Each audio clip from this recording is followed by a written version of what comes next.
ప్రభువును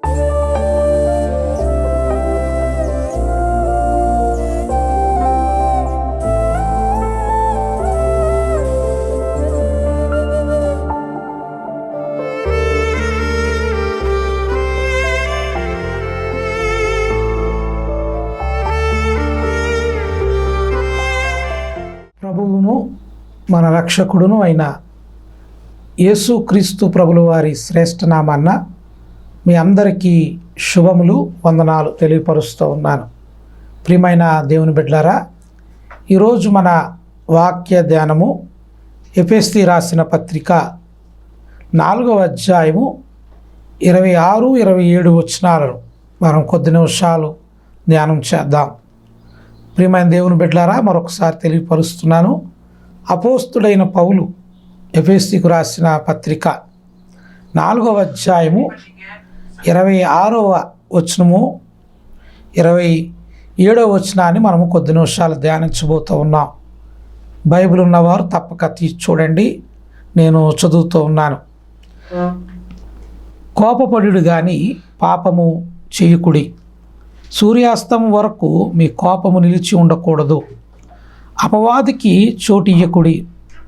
దొంగిల్లు వాడు ఇక మీదట దొంగిల్లక అక్కరగల వారికి పంచిపెట్టుటకు వీలు కలుగు నిమిత్తము తన చేతులతో మంచి పని చేయుచు కష్టపడవలెను. ప్రియమైన దేవుని బిడ్డలారా, ఈ వాక్యాన్ని కొద్ది నిమిషాలు మనం ధ్యానం చేద్దాం. ఇక్కడ ఆగ్రహము, కోపము, మనము వాటి విషయమై మనము ధ్యానం చేద్దాం. ఈ రోజున చాలామందిలో కోపం కట్ల తెగుతుంది అంటారు లోకంలో. అంటే కోపము చాలా నాశనానికి మనల్ని నడిపిస్తూ ఉంటుంది. పెద్దలు కూడా లోకంలో మనం వింటూ వస్తూ ఉంటాం, తన కోపమే తన శత్రువు అని. కొన్నిసార్లు మనం కోపంతో చేసే పనులు మనకి చాలా నష్టాన్ని మనకు మిగులుతాయి.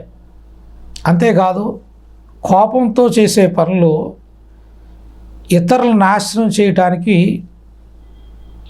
అవకాశం ఉంటుంది ఎక్కువ. అంతేకాదు, తన్ను తాను నాశనం చేసుకుంటాడు కోపంతో చేసే పనులు. ప్రియమైన దేవుని బిడ్డలారా, దేవుడు అంటాడు, వాక్య ప్రకారం, వాక్యంలో మనము దేవుని వెలుగులో మనం చూడగలిగితే, వాక్య సారము ఎరిగిన వారైతే మనము ఈ లోకంలో ఓర్పు కలిగిన వారుగా మనం ఉండాలి. నిజమే, చేయని దాని గురించి మనల్ని ఎవరైనా నిందించినప్పుడు మనకు కోపం వస్తుంది కదా. అవునండి. కానీ ఒక సత్యాన్ని మీకు చెప్తాను, చేయని దాన్ని మన మీద నిందించారు, మన కోపం వస్తూ ఉంటుంది. కానీ అక్కడ ఓపిక పడితే ఎవరు చేశారో ఆ సంఘటన కొద్ది రోజులకు బయటపడుతుంది. అవునండి. ఈలోపే నువ్వు కోపపడి, ఈలోపే నువ్వు పగ పెంచుకుని, ఈలోపే నువ్వు తిరగబడితే అండి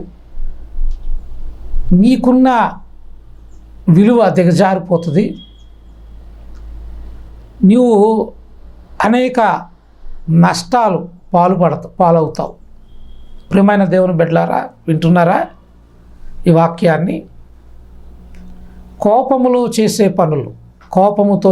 పనులు మన నష్టాన్ని మిగులుస్తాయని మీకు వాక్యం ద్వారా తెలియపరుస్తూ ఉన్నాను. అంతేకాదు, కోపము కొన్నిసార్లు ఇతరులను నాశనం చేయడానికి కూడా, ఇతరులను హింసించడానికి కూడా, ఇతరులను బాధలు పెట్టడానికి కూడా వెనకాడదు కోపం. కోపంలో తన భార్యను కొట్టాడంట ఒక ఆయన. ఆ కోపంలో కొట్టిన భార్యను గట్టిగా ఒక దెబ్బ వేశాడు. ఆమె అక్కడికక్కడ పడి చనిపోయింది. మరలా ఆ లోటు తీరుతుందండి? ఎవరన్నా తీర్చగలరా? అంతేకాదు, సమాజంలో అతను ఒక దోషిగా నిలబడాలి. దోషే కదా, దోషిగా నిలబడవలసిన పరిస్థితి ఏర్పడుతుంది. ఈ రోజుల్లో కుటుంబాల్లో పిల్లల్లో అంటే కోపం ఎక్కువైపోయింది. ప్రతిదానికి కోపగించడం అంటే ఇంట్లో కూడా భార్యపై కోపగించే భర్త, కొన్నిసార్లు భర్త మీద కోపగించి భార్య. కోపగించడం ద్వారా మీ మధ్యలోకి, మీ కుటుంబంలోకి ఎవడొస్తాడంటే సాతాను వచ్చి చేరతాడు. చేరడమే కాదు, వాడు చిన్న దాన్ని మీకు చాలా పెద్దదిగా చూపిస్తాడు మీకు. చూడండి, మీరు అనేక కుటుంబ సమస్యల్లో మీరు వింటే గనక గొడవ ఎక్కడ మొదలైంది అంటే చిన్న దాని దగ్గర అంటారు. కాఫీ అడిగాడు, ఇవ్వలేదు, చిన్న దాని దగ్గర గొడవ మొదలైంది. చిన్నదయ్యల్లా అది పెద్దదిగా మారిపోయి వాళ్ళు ఒకళ్ళనొకళ్ళు అసహించుకునే పరిస్థితులు నేటి కుటుంబాల్లో కనబడుతూ ఉన్నాయి. చిన్నవే కదా, కానీ అందుకనే కొద్దిగా ఓర్పు నీ జీవితంలో చాలా అవసరం. దేవుని బిడ్డలారా, ఈ వాక్యం ద్వారా మీకు తెలియపరుస్తూ ఉన్నాను. నీవు ఓపిక పట్టాలి, కొన్నిసార్లు సహించాలి, కొన్నిసార్లు ఎదురు చూడాలి. దేవుని బిడ్డలారా, నిజమండి, ఇవి కష్టతరమైనవి. ఓపిక పడడం కానివ్వండి, భరించడం కానివ్వండి, ఎదురు చూడడం కానివ్వండి, కష్టతరమైనవి. కానీ తప్పకుండా ఫలితం ఇచ్చేవి ఇవి. తప్పకుండా ఫలితాన్ని ఇస్తాయి. తప్పకుండా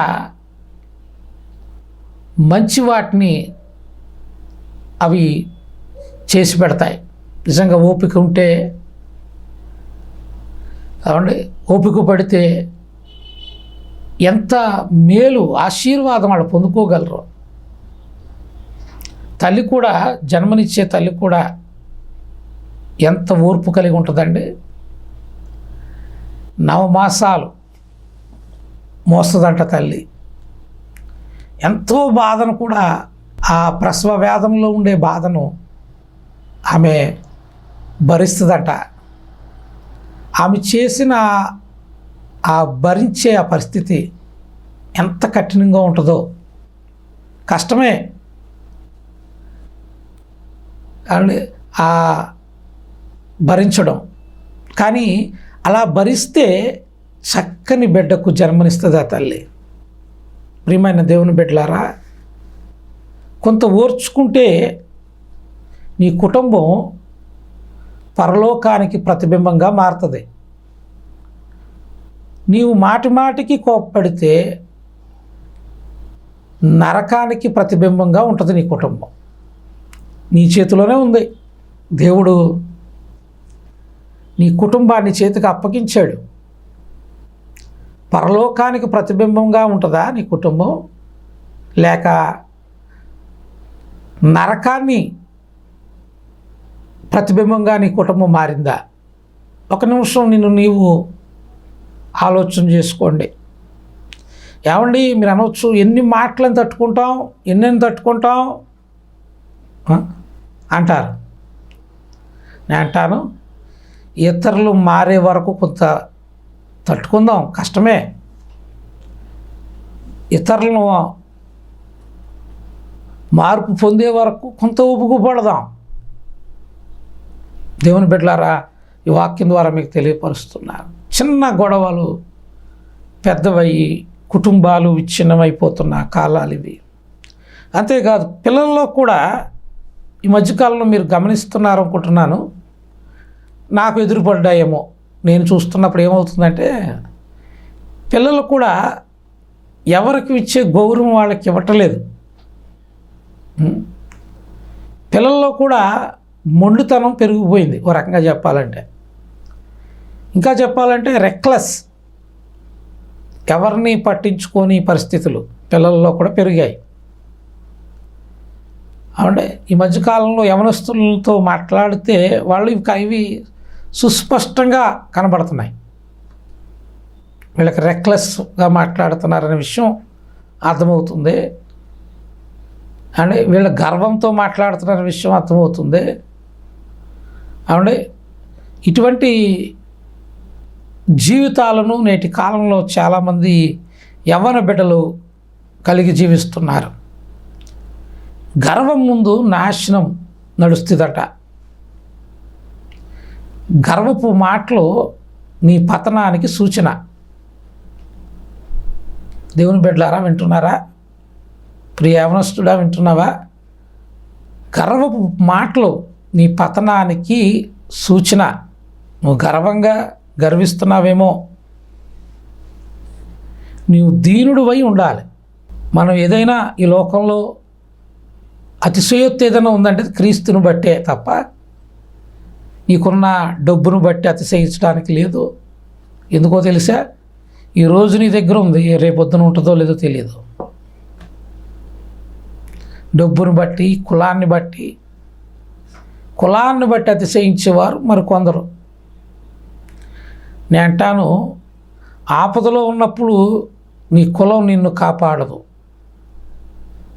నీ మనిషిలో ఉన్న మానవత్వమే నిన్ను కాపాడుతుంది. అది మర్చిపోకు.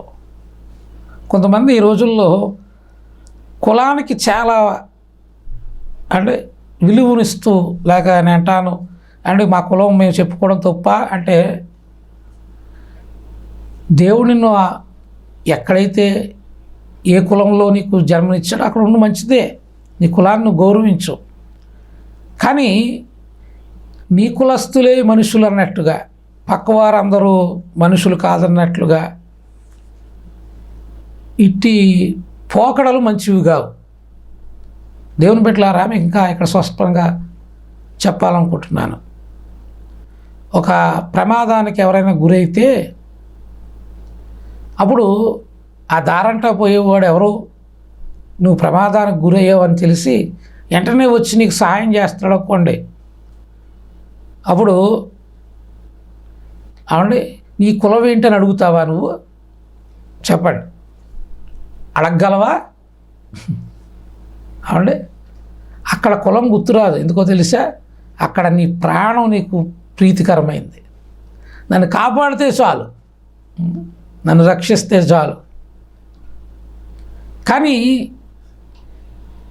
నీవు అతిశయించడానికి మాత్రం కులాన్ని ముందు తీసుకొస్తున్నావు, గర్వించడానికి మాత్రం కులాన్ని ముందు తీసుకొస్తున్నావు. ఎంత విచారకరమైంది ఇది. దేవుని బిడ్డలారా, మనం ఏ కులస్థులమైనా, ఏ రంగువారమైనా, ఏ వర్గానికి చెందిన వారమైనా మనం అందరూ క్రీస్తులో సమానులమే. దేవునికి స్తోత్రం. ఏ భేదము లేదన్నాడు దేవుడు. అందరూ పాపము చేసి దేవుడు అనుగ్రహించు మహిమను అందరూ సమానమే. తారతమ్యాలు, భేదాభిప్రాయాలు మనము కల్పించుకున్నవి, అది దేవుడు పెట్టినవి కాదు. ఈ వాక్యం ద్వారా మీకు స్పష్టంగా తెలియపరచాలని ఇష్టపడుతూ ఉన్నాను. దేవుని బిడ్డలారా, మరి నువ్వు ఎలా ఉన్నావు? నీ జీవిత విధానం ఎలాగుంది? ఈ రోజుల్లో చాలామంది విషయాల్లో ఈ తారతమ్యాలు ఎక్కువ కనబడుతూ ఉన్నాయి. నీ వాక్యం నేను మీ ముందుకు తీసుకురావడానికి మూలకాలం సమాజంలో నేను చూస్తున్న వాటినే నేను దేవుని సన్నిధిలో ప్రార్థించి సిద్ధపడ్డాను. సమాజంలో ఎదురవుతున్న వాటినే మీ ముందుకు నేను తీసుకొస్తూ ఉన్నాను. దేవుని బిడ్డలారా, ఈ వాక్యం ద్వారా మీకు తెలియపరుస్తున్నాను. ఈ రోజుల్లో చాలామంది ఇటువంటి ఆగ్రహానికి, కోపానికి గురై వాళ్ళ జీవితాలను నాశనం చేసుకుంటారు. ముఖ్యంగా పిల్లలు. ప్రియ యవనస్తుడా చెప్తున్నాను, కోపం నీ పతనం అని అర్థం చేసుకో. కోప్పడవద్దు తల్లిదండ్రుల మీద కానీ అండ్ స్నేహితులు, బంధువులు. అర్థం చేసుకోవడానికి ప్రయత్నం చేయి. ఉన్న పరిస్థితులను అర్థం చేసుకోవడానికి ప్రయత్నం చేయి. నేను నా జీవితంలో నాకు ఒకప్పుడు చాలా కోపం కలిగిన వాడు నేను. నిజం, ఈ వాక్యం ద్వారా మీ ఎదుట ఒప్పుకుంటున్నాను. నాకు చాలా కోపం ఉండేది. ఈ కోపంలో మనం చేస్తాం ఏంటంటే కొన్నిసార్లు మాట జారిపోతాం. అనకూడని మాట మనం మాట్లాడే ప్రమాదం ఉంది. నేను అంటాను, నువ్వు అన్న మాట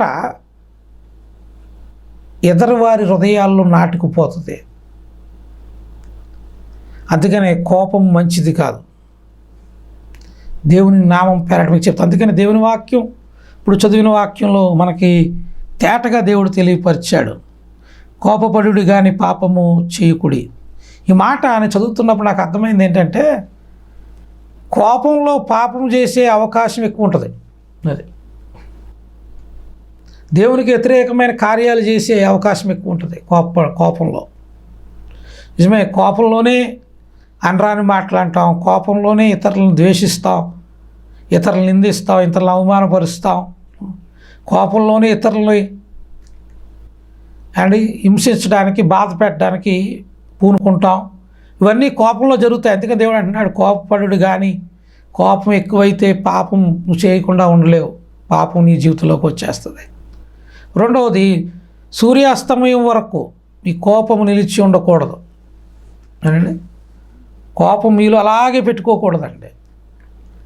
మీరు అనవచ్చు, మరి అన్యాయం చేసిన వాళ్ళను, మమ్మల్ని మోసం చేసిన వాళ్ళను ఈ వాక్యం చెప్తున్న సేవకుడిగా నేను చెప్తున్నాను. నా జీవితంలో కూడా నాకు అన్యాయం చేసిన వాళ్ళు ఉన్నారు. నాకు రావలసింది కూడా నాకు రాకుండా చేసిన వాళ్ళు ఉన్నారు.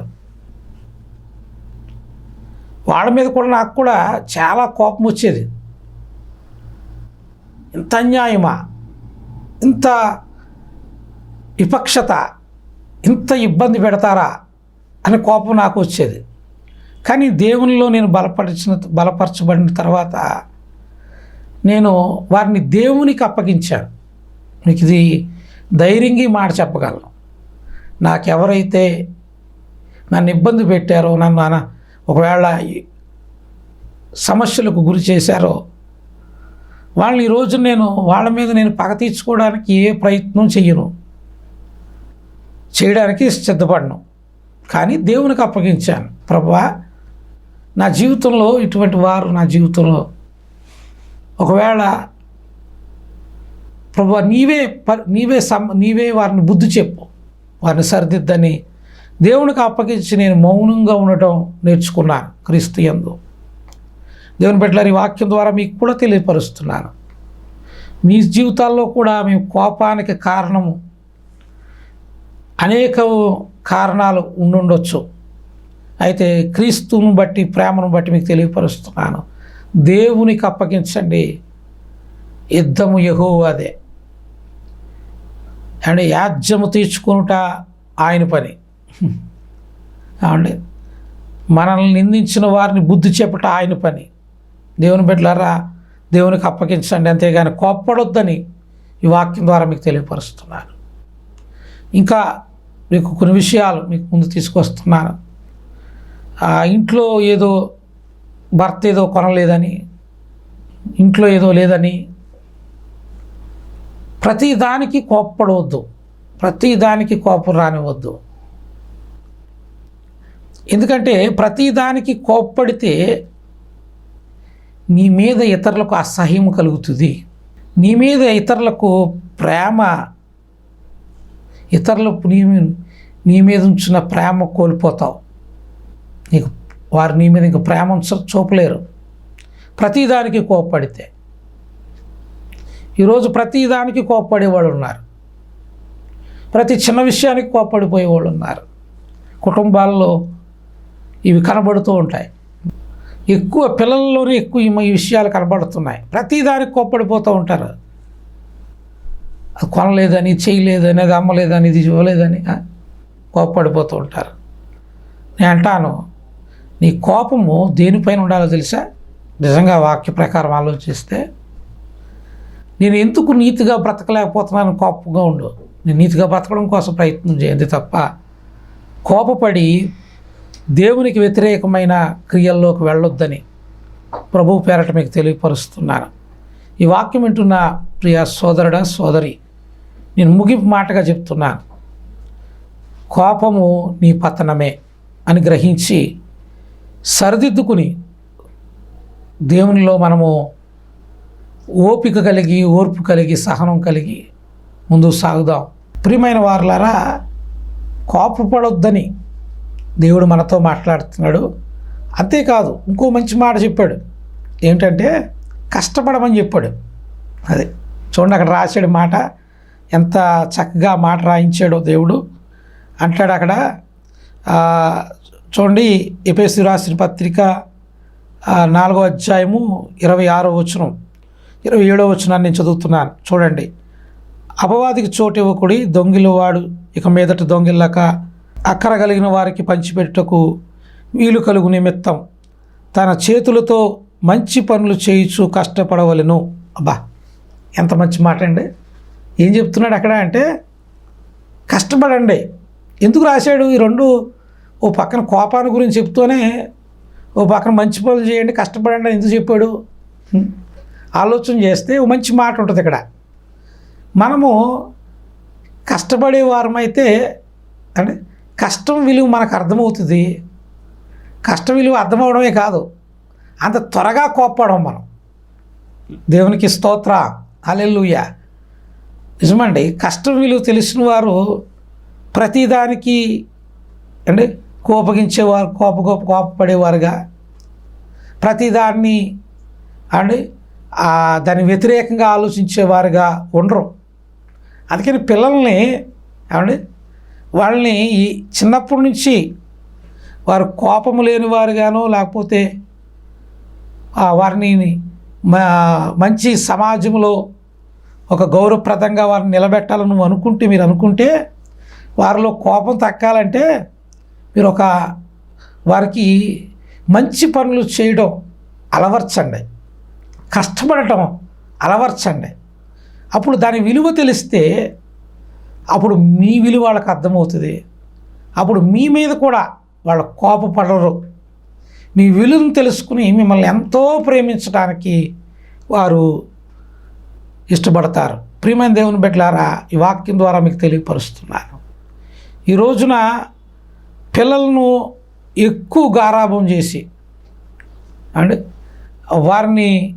వారు అడిగిందల్లా తెచ్చిస్తూ పిల్లలకి కావలసింది ఇవ్వాలి, కానీ దాని విలువ తెలిసిన వారికి ఇవ్వాలి. విలువ తెలియని వారి చేతికిస్తే అది ప్రయోజనకరంగా ఉండదు. ప్రియమైన దేవుని బిడ్డలారా, పిల్లలు కష్టం విలువ తెలుసుకునేవారుగా మలచండి. మలచడం ద్వారా వాళ్ళు మీ విలువ, మీ కష్టం విలువ వాళ్ళకి అర్థమవుతుంది. ప్రతిదానికి కోపగించరు. వాళ్ళు అర్థం చేసుకునే మనస్తత్వం వారిలోకి వస్తుంది. అర్థం చేసుకుని వాళ్ళు మీతో ప్రేమ కలిగి ఉండటానికి అవకాశం ఏర్పడుతుంది. ప్రియమైన దేవుని బిడ్డలారా, ఈ వాక్యం ద్వారా మీకు తెలియపరుస్తున్నాను, కోపపడొద్దు. కోపము మన శత్రువని మీకు తెలియపరిచాను. అంతేకాదు కోపం ద్వారా మనము చేయకూడని పనులు చేస్తామని తెలియపరిచాను. మనము మాట్లాడకూడని మాట్లాడతామని తెలియపరిచాను. మనము ఈ ఇతరుల నాశనాన్ని కోరతామని తెలియపరిచాను కోపంలో ఉండడం ద్వారా. ఇవన్నీ మన జీవితంలో ఉండకూడదు. అంటే మనం ఓర్పు కలిగిన వారుగా, సహనం కలిగిన వారుగా మనం ఉండాలి. మీ బిడ్డలను అట్టి సహనం కలిగిన బిడ్డలుగా, కష్టపడే బిడ్డలుగా, కష్టము విలువ తెలిసిన బిడ్డలుగా నీ బిడ్డలని నువ్వు మలచాలని ప్రభు పేరట మీకు తెలియపరుస్తూ నేను ఈ మాటలు ముగిస్తున్నాను. ఆమేన్. ప్రార్థన చేసుకుందాం. కళ్ళు మూయండి. మహాపరిశుద్ధుడు అయిన తండ్రి, మహిమ కలిగిన దేవానికి వందనాలు. వాక్యము నీది, నేను నీ వాడను. ప్రభా, ఎవరైతే నీ వాక్యం విన్నారో వారిలో ఆగ్రహం, కోపం విడిచిపెట్టడానికి నీ కృప చూపండి. నాయనా నీ సహాయము దయచేయండి. ప్రభా కుటుంబాల్లో శాంతి, సమాధానం, సంతోషం, దీవెన, ఆశీర్వాదం ఇవ్వండి. మేలు చేయండి. నీ కృప చూపండి నాయన. విన్న వాక్యము వారి జీవితాల్లో ఫలభరితంగా ఉండటానికి నీ కృప చూపమని యేసు నామమున ప్రార్థిస్తున్నాను తండ్రి. ఆమేన్. ప్రియమైన దేవుని బిడ్డలారా, ఈ పరిచర్య మీకు ప్రోత్సాహకరంగా, సంతోషకరంగా, మీ ఆత్మీయ జీవితాలకు మేలుకరంగా ఉంటే తప్పకుండా ఒక చిన్న ఫోన్ కాల్ చేయండి. మీ ఫోన్ కాల్ మాకెంతో ప్రోత్సాహకరాన్ని ఇస్తుంది. అంతేకాదు మీకు ఎటువంటి ప్రార్థన అవసరతలు ఉన్నా మాకు ఫోన్ చేయండి. తప్పకుండా మీ కొరకు ప్రార్థన చేయబడుతుంది. అలాగే మిమ్మల్ని కలిసి కూడా మీ ఇంటి గృహానికి వచ్చి ప్రార్థన చేయడానికి కూడా మేము సిద్ధంగా ఉన్నాం. తప్పకుండా మీరు ఫోన్ చేస్తారని ఆశిస్తున్నాం. దేవుడు మిమ్మల్ని రక్షించి దీవించి నడిపించును గాక. ఆమేన్.